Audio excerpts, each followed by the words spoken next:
বেগম খালেদা জিয়া হাসপাতালে চিকিৎসাধীন আছেন, নিবিড় পরিচর্যা পাচ্ছেন।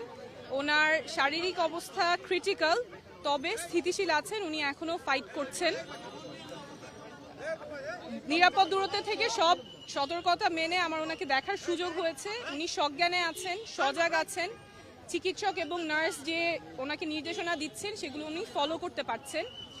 ওনার শারীরিক অবস্থা ক্রিটিক্যাল, তবে উনি ফাইট করছেন এবং দেশবাসীর কাছে আহ্বান থাকবে ওনার দ্রুত আরোগ্যের জন্য সকলে দোয়া করবেন।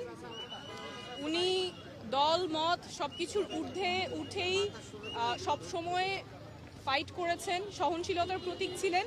আমরা এই মুহূর্তে চাবো যে সবাই দল মতের ঊর্ধ্বে উঠে, রাজনীতির ঊর্ধ্বে উঠে ওনার দ্রুত আরোগ্যের জন্য সকলে দোয়া করবেন। ক্রিটিক্যাল আরেকটা হলো বাট স্টেবল, কিন্তু উনি কমিউনিকেট করতে পারছেন, অর্থাৎ ওনাকে যে ডিরেকশনটা দিচ্ছেন ডক্টরসটা সেটা উনি নিতে পারছেন।